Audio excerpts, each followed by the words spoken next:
The rain had stopped, but the sky over Fairview still hung low and gray, pressing down on the rows of umbrellas gathered around Edward Langford's grave. The sound of earth hitting the coffin echoed like a slow heartbeat. I stood there, numb, my gloved hands wrapped around the handle of an umbrella I'd barely felt. After 50 years of marriage, there were no more words left between us, just silence and the weight of all the things we never said. People came to me one by one, offering their rehearsed condolences, voices blurring together into a single dull hum. My daughter Karen stayed close, her hand resting on my shoulder as if afraid I might crumble under the grief. When the last prayer ended, I turned to leave. That was when it happened. A faint vibration came from my purse.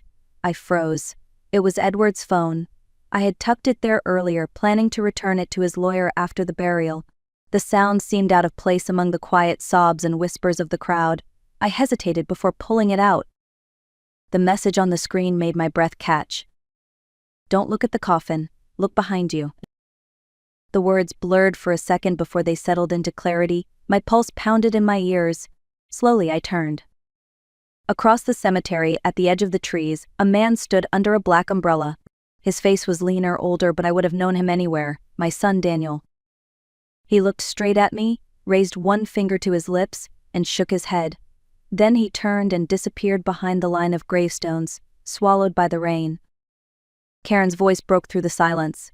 "Mom, are you all right?" I couldn't answer.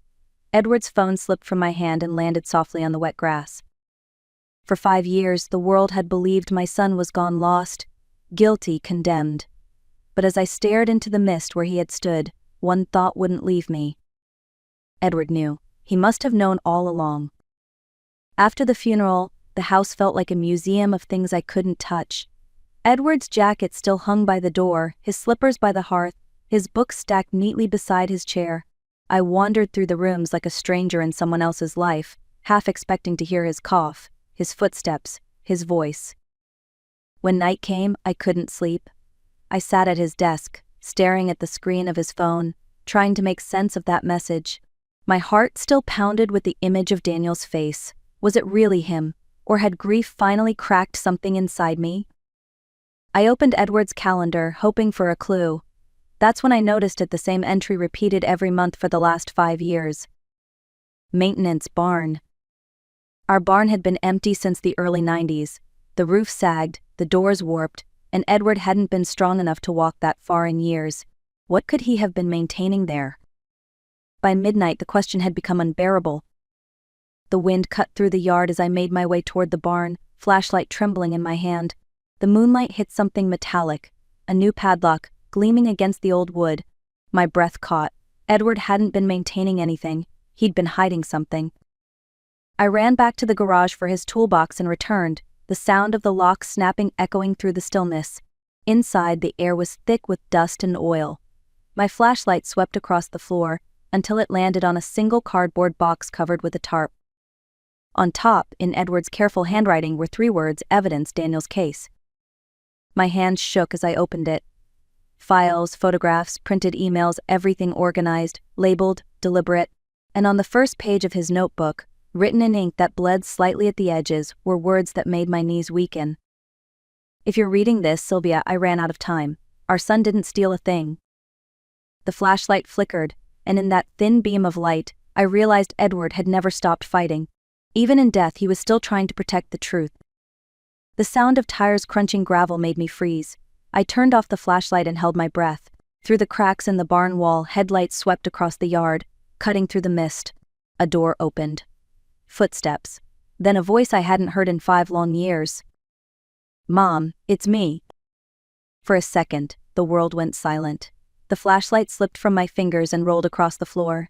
When I turned, Daniel stood in the doorway, soaked from the rain, his face gaunt but his eyes sharp and alive. I wanted to run to him, but my legs wouldn't move. "You shouldn't be here," I whispered. "I didn't have a choice," he said. "They're watching the house." I waited until the lights went out. I took a step closer. "Why now, Daniel? After all this time?" He glanced around the barn, eyes landing on the open box. "Because Dad's dead, and if he's gone, they'll come for you next." He told me everything, how he'd discovered that Caldwell Infrastructure had been laundering money through false accounts, using his signature. When he confronted their CEO, David Brenner, they threatened his wife and daughter.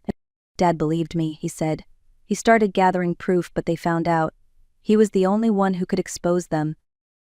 I felt the weight of his words settle like a stone in my chest. You think they killed him? I know they did, Daniel said. Catherine Lee, Dad's lawyer, told me his prescription was changed 2 weeks before he died. The dosage doubled. It wasn't an accident. The rain outside turned heavier, a low rumble of thunder rolling across the hills. I stared at my son, seeing the fear that had replaced the arrogance people once accused him of. He wasn't running anymore, he was surviving. Dad said you'd find this, he said, pointing to the box. He wanted the truth to come from you. Tears burned behind my eyes. I reached out, my hand trembling as it touched his arm. Then we finished what he started. He nodded. But we have to move fast. They know he kept files here. If they think you have them. He didn't finish the sentence. He didn't have to. Outside, an engine started again. And I knew someone else was watching. The next morning, the house looked the same, but it no longer felt like mine. Every sound made me flinch: the hum of the refrigerator, the ticking clock, the rumble of a car outside. Daniel had slipped away before dawn, promising to contact me when it was safe. He left a note on the kitchen table that read simply, "Trust no one." By 10 o'clock, there was a knock at the front door. Through the window, I saw a man in a dark suit, holding a badge. He looked calm, professional, official. When I opened the door, he gave a practiced smile. "Mrs. Langford. I'm Special Agent Mark Weber, FBI. We're following up on an open case regarding your son." The badge looked real, but something about him didn't fit. His eyes never stayed still. They scanned the room behind me as if searching for something. I forced myself to speak evenly. "I haven't seen Daniel in years." He nodded, pulling out a small notebook. "If he contacts you, you need to tell us immediately. He's considered dangerous." "Dangerous?" I repeated, trying to sound surprised. "Yes, ma'am. For your safety, you shouldn't go anywhere alone." He handed me a card. "You can call me anytime." He left as politely as he'd arrived, but I watched his black sedan linger at the corner for several minutes before driving away. My hands were still trembling when another knock came, quieter, urgent. A woman stood on the porch, raincoat dripping, eyes darting nervously. "Miss Langford, my name's Catherine Lee. I was your husband's attorney." Her voice dropped. "That man who just left, he's not FBI. He works for Caldwell. They know Edward was investigating them. They think you have his files." Before I could reply, glass shattered in the kitchen. Bullets tore through the window, splintering the cabinets. Catherine grabbed my arm. "Run." We raced through the back door, the sound of gunfire following us into the rain. She didn't look back, and neither did I. That was the moment I understood Edward's war had become mine. I didn't remember how long we ran. The world blurred into rain and headlights and fear. Catherine led me through the trees, down an embankment, and into a narrow tunnel near the creek. The air smelled of dirt and rust. We crouched in silence until the sound of engines faded. When we finally emerged, we were miles from home. Catherine handed me a small flip phone and a folded note. "If they find me," she said, her breath unsteady, "call this number. It belongs to someone who can finish what Edward started." Before I could ask who, a single gunshot cracked through the trees. Catherine gasped, her knees buckling. I caught her before she hit the ground. Blood bloomed across her shoulder. She pressed the phone into my hand, whispering, "Run." Her voice was barely a breath. "Jessica McKenna, journalist." Then she went still. I ran. By dawn, the news broke. Elderly widow wanted for murder of local attorney. My photo was everywhere. They said I'd gone mad after my husband's death, that I'd killed his lawyer and fled. My daughter, Karen, appeared on television, eyes red, begging me to surrender. The betrayal stung worse than the fear. I hid in the basement of Grace Lutheran Church, a small brick building at the edge of town. Reverend Ellis Holloway, a man in his 70s with kind eyes, didn't ask questions. "You look like someone with truth to tell," he said. "Truth always has a place here." For 2 nights I stayed hidden beneath the church, the world outside spinning stories about me that weren't true. On the 3rd night I used the phone Catherine had given me. The voice that answered was calm, clear, and precise. "This is Jessica McKenna." I hesitated. "Catherine Lee gave me your name before she died." A pause. Then, "Mrs. Langford, I know who you are. I know about Caldwell. If you have what I think you do, we need to meet. Somewhere public. Where? I asked. Shenley Park, she said. By the fountain. Tomorrow morning. The call ended. For the first time since Edward's funeral, I had something I hadn't dared to feel. A plan. The next morning, Shenley Park was wrapped in fog, the kind that made everything look softer but feel more dangerous. I arrived early wearing a scarf and sunglasses, clutching the bag that held Edward's laptop. My hands wouldn't stop shaking. Jessica McKenna appeared right on time, mid-30s, sharp features, confident but cautious. She walked with purpose, scanning the area before sitting beside me on a bench. You brought it? She asked quietly. I nodded and handed her the laptop. Everything Edward found is their transfers, emails, photos. He was trying to clear Daniel's name. Jessica opened it, scrolling through the files. Her eyes widened. My God, this isn't just one company. These records connect Caldwell's CEO, David Brenner, to half the county government. She looked up. If this is real, you're sitting on the biggest corruption case in Pennsylvania in 20 years. Before I could respond, a man in a dark jacket passed us twice, his pace too slow, his glance too deliberate. Jessica's voice lowered. We're being watched. We split up. She took the laptop, promising to meet me later. I slipped into the park restroom, locking the stall door. My heart hammered so loudly I could barely hear the footsteps outside. A voice called my name once, then again, closer. I stood on the toilet seat, trying not to breathe. Minutes passed. Silence. When I finally opened the door, the park was empty. Jessica was gone. On the bench where she'd been sitting, I found a small flash drive wrapped in tissue. I pocketed it and walked away, forcing myself not to look back. That night, I returned to Grace Church. Reverend Holloway was waiting by the door. Did you find what you needed? I found enough, I said, but it's not over. He studied me for a moment, then nodded. Then make it impossible for them to silence you. His words stayed with me all night. By dawn, I had decided what to do. If they wanted me hidden, I would make myself seen. If they wanted my voice gone, I would speak louder. I was going to tell the world everything Edward died to prove.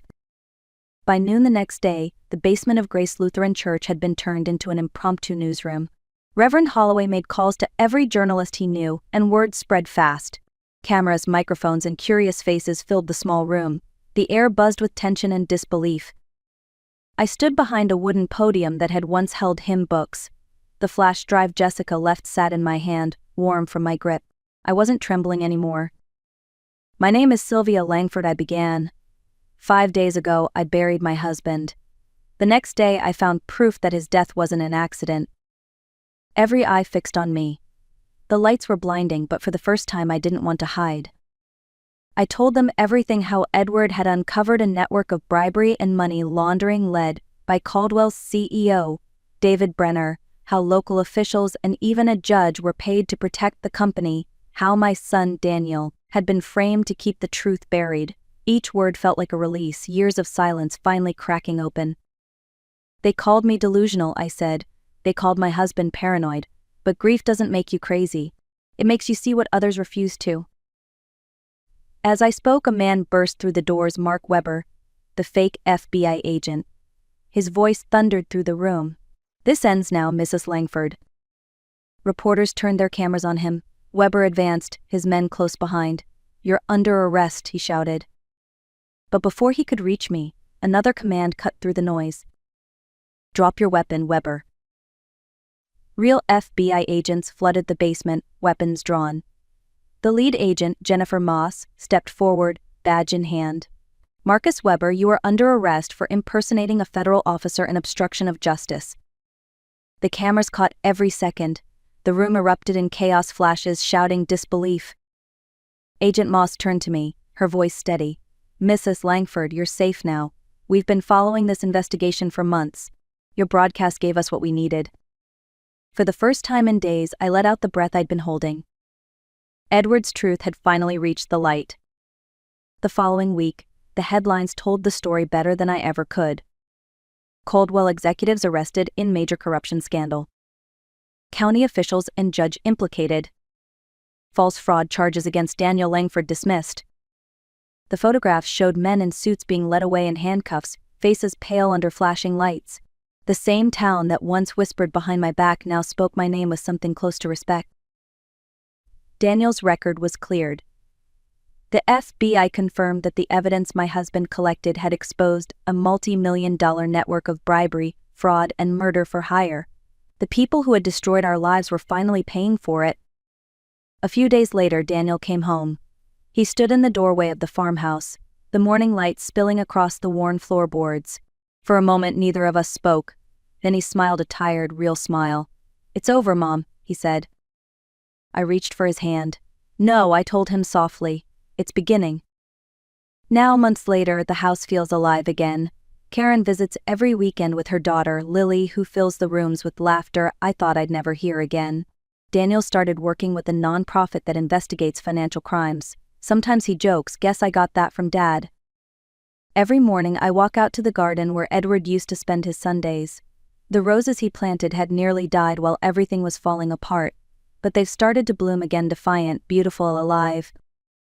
I kneel by his grave and tell him about the trial, about Daniel's freedom, about how Lily looks just like him when she smiles. "You were right, Ed," I whisper. "Truth doesn't die. It just waits for someone brave enough to carry it." When I go back inside, the house no longer feels haunted. It feels restored not by justice alone, but by faith, by family, by love. If there's one thing I've learned, it's this: courage doesn't always roar. Sometimes it's the quiet decision to keep standing when the world wants you silent. You're never too old to fight for what's right. And you're never too broken to start again.